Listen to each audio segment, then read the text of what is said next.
Bonjour, aujourd'hui je vous présente les Prefono Audia. C'est une électronique peu connue de la marque italienne Audiaflight. Et vous verrez, c'est quelque chose de très intéressant, mais avant tout, n'hésitez pas à vous abonner à notre canal YouTube et à nous suivre sur les réseaux sociaux comme Instagram et Facebook. Donc, on retourne à notre Prefono Audia. C'est classique, hein, c'est un design très épuré, on voit, mais effectivement très bien conçu. On peut voir effectivement que l'électronique il est double, on a l'alimentation totalement séparée, et ça c'est l'unité centrale. C'est un Prefono qui est symétrique. Alors c'est symétrique qu'en sortie. L'entrée c'est asymétrique, donc RCA. La raison de ce choix, c'est qu'il permet d'avoir un rapport signal-bruit plus élevé. Les bobines d'un cellule ils sortent avec des tensions qui sont de l'ordre de quelques 0,1 millivolts, millième de volts. Donc ils ont besoin d'être vraiment amplifiés beaucoup de fois. On parle de 10 000 fois par exemple par 0,2 millivolts. Dans ces cas, donc, dans le moment qu'on utilise un entrée RCA, on utilise 0,2. Dans le moment qu'on va entrer un XLR directement de notre bras depuis la bobine, ce signal s'est divisé pour deux.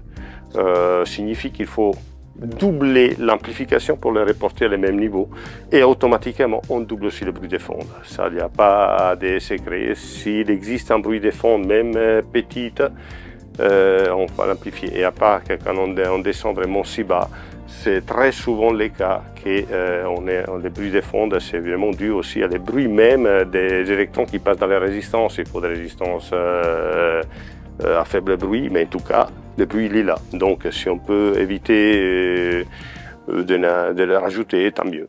Voilà, donc ça c'est la raison pour laquelle les entrées sont RCA, par contre les sorties sont XLR.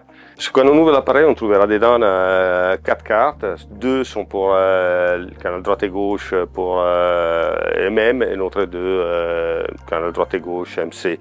Naturellement ces cartes ils sont interchangeables, on peut monter sur le canal 1, sur l'entrée numéro 1, MC2, MM, ou les contraires, ou voir tout MM ou tout MC, selon comment on veut configurer notre système. Autre chose importante, c'est effectivement comment distribuer les gains.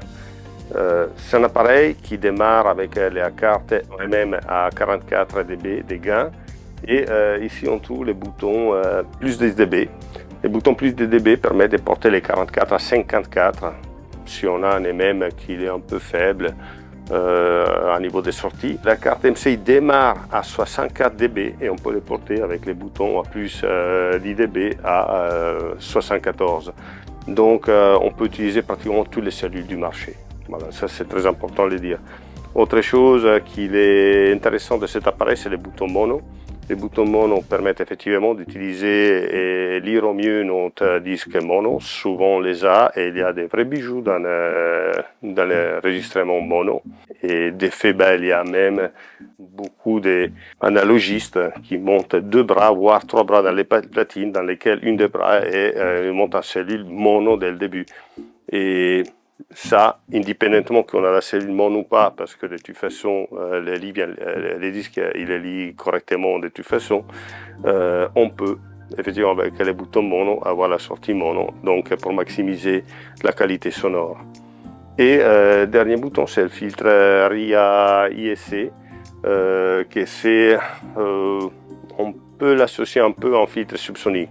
C'est vraiment une correction RIA dans tout le spectre, et il est né dans les années fin 70, 80, début 80 je pense, et permettent effectivement d'éviter des problèmes de lecture, effectivement des suroscillations des woofers. En fait, curieux, mais si vous regardez dans toutes les installations analogiques, normalement on voit des woofers qui pompent. Que c'est pas de la musique, c'est vraiment en résonance qui a tourne-disque. Cette même résonance, vous pouvez la trouver si vous soulevez les bras et vous les laissez tomber, il va chercher sa position de repos. Et naturellement, si vous mettez un équilibre. Et cette oscillation, c'est naturel du bras. C'est la résonance du bras qui se répète après dans les woofers. À un moment qu'on lit un signal, effectivement, on engage cette résonance. Parce qu'à part des bougies en horizontal, les stylets bougent aussi en vertical. Et automatiquement, ils engagent la résonance du bras. Il y a quelques bras qui, effectivement, ils ne résonnent pas en vertical. Par exemple, les morches. Mais ça, c'est un discours d'un autre jour. Donc, voilà. Vous pouvez compenser avec les boutons IEC qui, effectivement, il annule cette sur-oscillation du woofer. Et ça permet de gagner une distorsion parce que si le woofer est déjà dehors, on demande une excursion supérieure, à certains points il y a de la distorsion. Dès le moment qu'il annule, on les fait partir toujours de son point zéro, la distorsion sera celle de l'autre parleur. S'il n'y a pas, il n'y a pas. Voilà. Par contre, si on les porte aux limites, oui, la distorsion augmente exponentiellement. Donc voilà. Maintenant, on va ouvrir l'appareil, comme ça vous verrez comment il est fait dedans et on va découvrir vraiment Petite Merveille. Un appareil qui coûte dans les 6 000 € et je pense que dans cet ordre de prix, il n'y a vraiment pas beaucoup d'appareils capables de s'exprimer comme celui-là. À part la fonctionnalité et la flexibilité, aussi c'est à niveau vraiment d'expressivité. C'est un appareil qui est extrêmement matérique, extrêmement... Il te met dans la musique. Il est enveloppant. C'est un appareil très enveloppant, capable effectivement de vous amener et de faire oublier tout et vous êtes transporté par la musique. C'est personnel, j'ai fait une petite différenciation entre les matériels capables de vous faire regarder la musique. Donc on s'assied et on regarde parce qu'il y a toute l'image, on a tout, et c'est qu'effectivement cette impression, il est moins évident. Oui, effectivement, on peut s'arrêter et réfléchir, regarder et trouver tout ce qu'on veut, mais c'est plutôt la musique qui nous transporte. C'est dans le cas de cet audio-là. J'avais une petite anecdote à conter, que c'était un client qui un jour est venu, qui écoutait, comparer deux préphonos, comme celui-là, et l'autre aussi, c'était plus ou moins dans la même gamme de prix, mais très détaillé, très précis, tout ça. Il disait, bon, tu sais, il me semble un peu comme un plat préparé par un grand chef, et celui-ci me semble plutôt les lasagnes de ma maman.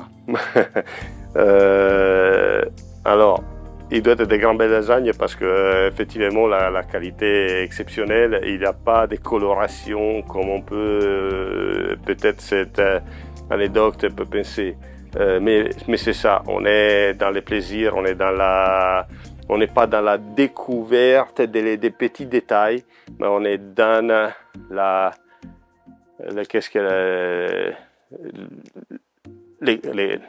comment s'appelle, les conducteurs de l'orchestre, des directeurs d'orchestre nouveaux à amener, vous transporter. Donc effectivement, c'est une écoute plus émotionnelle qu'intellectuelle.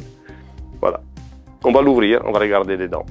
Donc voici l'appareil une fois qu'il était ouvert. On voit la conception, effectivement, les petites danses. Hein, c'est pas un préphono comme les autres. La conception, voilà, l'alimentation qu'il arrive à travers les câbles là, il va apporter l'alimentation sur tous les différents côtés du circuit. Devant, on la voit pas, mais bon, il n'y a pas de, c'est pratiquement la petite carte qui permet à les LED de s'allumer et les processeurs. Et ici, on trouve effectivement tous les modules. Et la conception, c'est plutôt clair. On peut voir ici les modules qui sont MM ou MC. Dans ces cas, je crois que ce sont les 4 MC. Les deux cartes aussi pour les sorties RCA et les deux cartes pour les sorties XLR. Voilà, donc c'est vraiment tout modulaire. Et le petit circuit qu'on trouve, c'est simplement pour habiliter une carte, une entrée ou l'autre. Et et habiliter ou pas les circuits d'amplification de plus 10 dB. Donc c'est la réalisation très modulaire et ça permet effectivement faire évoluer pas seulement à notre goût, dans le sens d'avoir MM ou MC ou changer un entrée par l'autre, mais aussi dans les temps pour Audia d'améliorer le produit qui est toujours en évolution. Même si je sais pas annoncer, mais les matériels Audia dans les temps, ils ont une évolution qui les améliore de forme continue. De temps en temps, quand effectivement cette amélioration il suppose une qualité, la différence vraiment très sensible avec les antérieurs, il va changer aussi des noms et il devient MK2, MK3, MK4. Voilà. Donc voici, ça c'est l'appareil vu à l'intérieur. Et on peut voir la propriété des circuits et la qualité des fabrications. Une chose que je n'ai pas mentionné, on intravoit ici ces connecteurs qu'on voit. Effectivement, dans la partie derrière, il y a une petite fenêtre qu'on peut ouvrir. Et cette fenêtre nous permet effectivement d'accéder à des commutateurs, des ponts qui permettent de sélectionner les... Voilà. Qui permet de sélectionner l'impédance d'entrée des cellules. Dans ce cas, voilà, il y a des ponts qui sont fournis pour Audia et dans l'autre cas, c'est moi, ou bien eux qui nous procurent un petit pont sur lequel on installe la résistance qu'on veut pour donner exactement l'impédance qu'on souhaite pour la cellule qu'on va utiliser. Dans ce cas, j'ai un 390 ohms. C'est une valeur que rarement on ne trouve pas normalement dans les réglages qu'ils ont tous les appareils Phono. Bon, j'espère que cette vidéo vous a plu. Le Phono vraiment c'est un appareil à découvrir, donc suivez-nous pour plus de découvertes et plus beaucoup d'autres nouveautés et des matériels qu'il faut trouver, voilà, des petites pépites qu'on va vous présenter chaque fois. Merci.